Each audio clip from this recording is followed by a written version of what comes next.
What's going on, guys? Andrew here, back with another video. We are back for... I'm going to make this a weekly series of news and rumors in the MLB. And we got some news. We finally got a couple of small signings and a bunch of rumors. And I just wanted to be able to make this a series because I want to be able to make a video once a week, at least guaranteed video once a week. Just going over what are my thoughts on some rumors, some some small trades, and signings. We also have, I will include, there's another trade that happened a couple days ago between the Reds and the Rockies before Thanksgiving.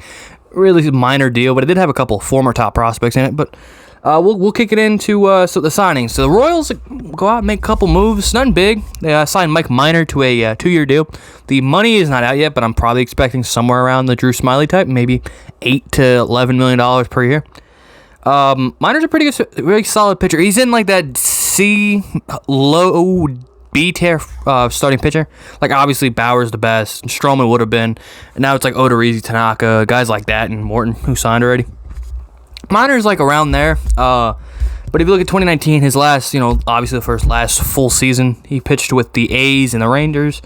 I pitched with the Rangers this year. The A's last year, 3.59 ERA, 14-10. He's a guy that just wants to go out. He's just one of the guys that eat innings. I think he's a really good pitcher. I think he's pretty average. A good number 4 starter and a good team. He's a number 4, which is great. He comes back to Kansas City. He used to be a reliever for them. 2017, had a 2.5 ERA before he was traded, I believe, to Texas at the deadline. Or no, yeah, he signed with. I don't remember, but he went to Texas. But he used to pitch for Kansas City as a reliever. Good little deal. Probably gonna go behind like Danny Duffy in that rotation. Kansas City's pitching is not great. Brad Keller, I guess, you have some guys coming on the way, but Royals are going to be terrible again this year. And then they go out and sign some outfield depth. Michael Taylor, formerly of the Washington Nationals. Taylor was always one of those guys who just was like an extra outfielder for the Nats because they had Soto, they had Adam Eaton. He was always in center field, but then since Victor Robles came in, stole his job in center, he's kind of expendable and never really fulfilled. Like, he had a lot of hype around him and really didn't fulfill it. And then we'll talk about that small trade I talked about, Colorado, and the Reds flipped 2 pitchers. I'm just going to talk about the 2 bigger pieces, which was Jeff Hoffman going from Colorado to Cincinnati, and then Robert Stevenson the other way. Both of these guys were former top prospects. Jeff Hoffman was a really good prospect. I was a really big fan of him coming out of college, and I thought he was a really good prospect. I would have thought he would have been the future ace for Colorado, but I think, again, with pitching in Colorado, it doesn't work. This guy's got a nasty fastball, and now he goes to a, you could say, better ballpark, but really not really. He goes to Cincinnati, which is another great hitter's park. But, he has his stuff. Maybe they can fix something on his slider, and maybe, hey, they made Michael Lorenzen, maybe they make him like a reliever. Like him, they use Lorenzen, like he's a starter and a reliever. But the Rockies get Stevenson, he was a pretty solid reliever for the Reds. Nothing really crazy. Again, it's just a flop of former top prospects who kind of busted, and we're like average pitchers. Let's go to the rumors. We got a lot involving some big names. We'll start off with the Reds because the Reds are the most interesting team for me because I don't know what they're trying to do. That they're interested in upgrading their shortstop with Freddie Galvis is a free agent, I believe. So now they want to go out and bring in a better shortstop. They're interested in Lindor. They are now interested in Trevor Story and Didi Gregorius. My problem with the Reds is they want to go out and bring in this big shortstop. If it's Didi, if it's Trevor Story, if it's Lindor.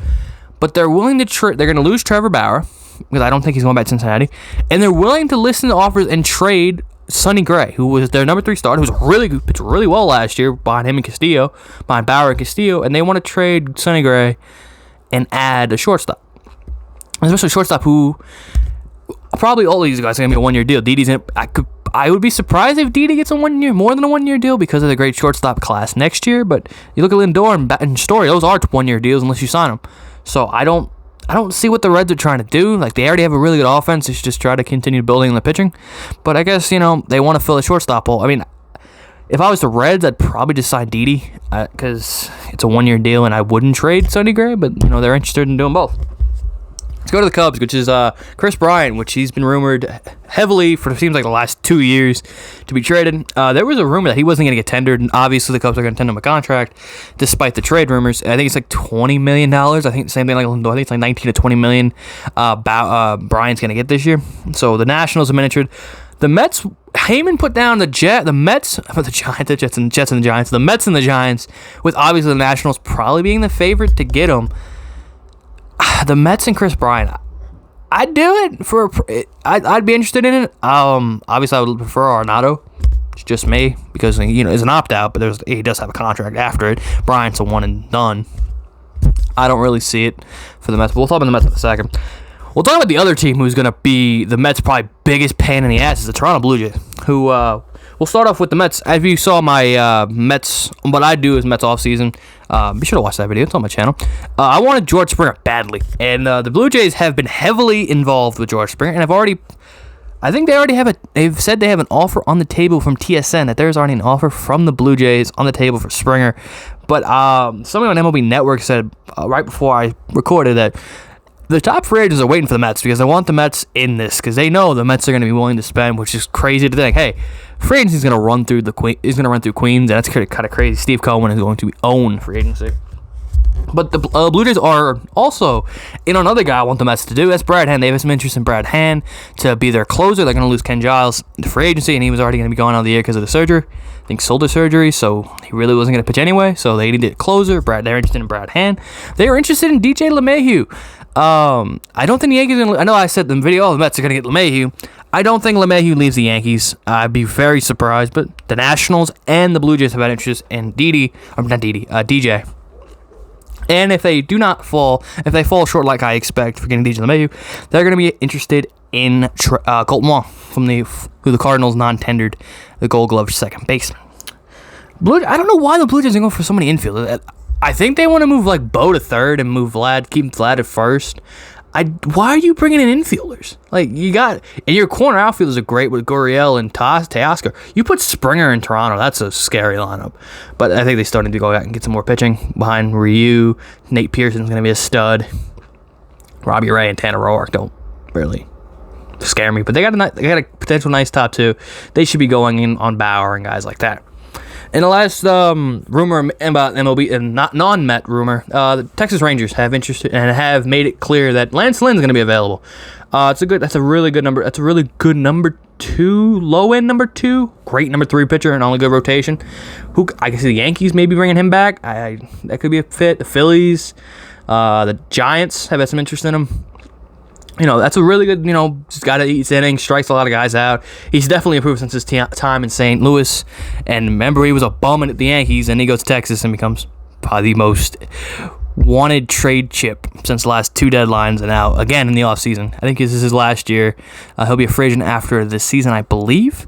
And some teams are going to I'm interested in the Mets, and I think his name's been thrown around kind of with the Mets, but I like him, but I don't want to just deepen this rotation. I don't really care. Syndergaard, you don't get back until July. Stroman is he's a really good number 4 starter, 3 number 4 starter. We'll get to potentially the Mets adding a number 2 starter, which we'll get into that now, into the Mets rumors. We'll start off with the catching position because the Mets obviously need a catcher. Wilson Ramos is a free agent. Tomas Nido is not an everyday catcher. He's just a backup. And the Mets have more interest. I don't know. I think this was maybe from the New York Post. I got all these news from MLB, NYM Central, the Mets Instagram account that posts screenshots like Twitter and articles. It might have been from the New York Post. I don't know. But his reporting, whoever reported it, that the Mets have more interest in James McCann than JT Realmuto, which does not surprise me one bit. Again, McCann's a really, like I said in my video, that offseason video, I want McCann. I would rather spend the money on McCann and continue to spend more instead of going big money with JT. But I think this is kind of a ploy from the Mets and JT, meaning like they're going to try to wait him out and see if they can get him cheaper. I mean, I think McCann, and the Mets on McCann tomorrow, I'm happy. I think he's great. He's a starting catcher. He's great defensively. Kills left-handed pitching. I'm all for it. Obviously, JT Realmuto is the best catcher in baseball, but I'm willing to wait. If they want to play maybe the long game again and just wait him out and see. The Phillies have already said they can't afford him, so he's going to get more than what the Phillies offered him. So I'm expecting he wants more than like 150. Could the Mets wait him out? Do I want to pay that for a catch? If it's a 4-year deal, I'm okay with that. I'm not giving this guy 6 years. Again, he's 30 years old. I'm not going to pay him until he's 36, 37. I don't want another Robinson Cano situation. So for me, I'm giving him a 4-year deal, big money, but like you're not going to get that 7-year deal from me for a catcher. Springer, that's different because he can move him to the corner when he's older and he's still going to produce. JT has some injury problems with I forget in his leg. They should have took him out of the end of the season. I don't see it. I don't think the Mets are going to sign. I think they'll be in it, but I don't think they'll sign JT. I think McCann could be a really good starting catcher. So moving to the GM search, because like I said in the last video about Theo Epstein potentially waiting out for Theo, the Mets still have not filled their general manager's position, and a guy that maybe was under the radar that Alderson was really interested in hiring was Chris Young, former Mets pitcher, not the shitty outfielder. The guy's like 7 foot, and he's been, I think, in the MLB office with, I forgot what role he has in the MLB offices. I think it's like suspensions or something, dealing with suspensions. But he was getting some high praise and was going to get, Alderson really liked him and was going to be probably one of the top candidates for the Mets' new GM job. And now he is officially pulled out because of family issues. That was said by, I believe it was Joel Sherman, who tweeted out probably a couple hours ago that Chris Young will be out of the Mets GM search. And Billy Owens, formerly of the Oakland A's, who worked with Alderson in Oakland, could be our top priority and top option right now. Because really there's no other names. They're not going to get the guy from Tampa Bay. Obviously Mike Chernoff is not coming. And obviously Theo's not coming this year. So the Mets really are running out of time, and I think they need to get this done really quickly because we can make some moves on these free agents. And I know Alderson has made it clear, like, oh, we don't need the GM to make moves, but let's get this done. Let's get this headache out of the way. Hire a guy, and let's move on. And let's go spend some money, please. I'm tired of seeing the Blue Jays on everything. That's our job this year. Next up, speaking of George Springer, like I said, the Blue Jays have already had enough, but the Mets are still heavily interested. And I saw something on the MLB Network said the Mets are going to, all the agents for Springer and Bauer, all these are waiting for the Mets to get involved. So I still think the Mets are going to be, I still think the Mets will be in the race. I don't think Springer's going to sign soon. I still think they'll take a little while for these guys, Bauer, Springer, Real Muto, Ozuna, the big guys to sign. But I think the Mets are interested in Springer, and I still have heavy. They said he wasn't, or Martino said he wasn't the top priority, but it's a big priority for the Mets. So, they're going to be in what is the contract going to look like? He's 31, 5-6 years. Again, like the rumor moves to probably 150, 170 over 5 to 6 years. For a guy that just consistently rakes, and you move him, and with his age, you can move him to left. Potentially trade Nemo. Nemo's a free agent in 2 years, so that's like, again, it's my guy, as you guys can see. But Nemo's a free agent in 2 years, so like that left field can open up in a couple years. Which, and you can move right now, keep Springer in center, move Nemo to left. But in a couple years, you can just move Springer to left and still produce production wise. Defensively, kind of will take a step down, but I'll move him to left and it'll be fine. And the last bit of little rumor is now that Sandy Alderson is now the baseball president of baseball ops, or whatever the official title of president of everything, pretty much. The Mets are now going after Trevor Bauer, and as I've seen Charlie Morton, Drew Smyly, and now Mike Minor, I think the Mets are going in for Trevor Bauer, which I don't love the play. I don't love the person. I really don't like Trevor Bauer. I think he's an asshole, but that's just me. Does he pitch well? I mean, he's got a career 4 ERA. He's like a 3.8. So, I mean, yes, he won the Cy Young, but he won a 60-game, 12-start year. I think he's a great number. Everyone loves him. I mean, he's a gamer. I mean, he loves showing up hitters and all that. So, I mean, you put him behind DeGrom. Maybe DeGrom can get him to cut his shit out and just be his number 2, and then you get Noah back, Stroman at number 4, and you're David Peterson at 5. I still think you add another pitcher. I don't know who that would be. I'd love to bring a Kluber.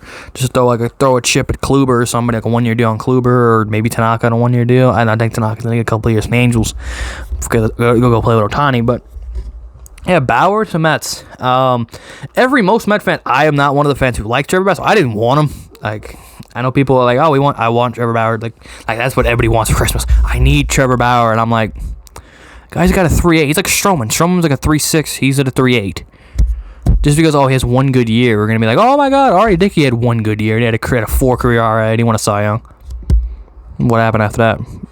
Again, we traded him for Noah Syndergaard and Travis Darno, who won a Gold Glove and won a World Series game.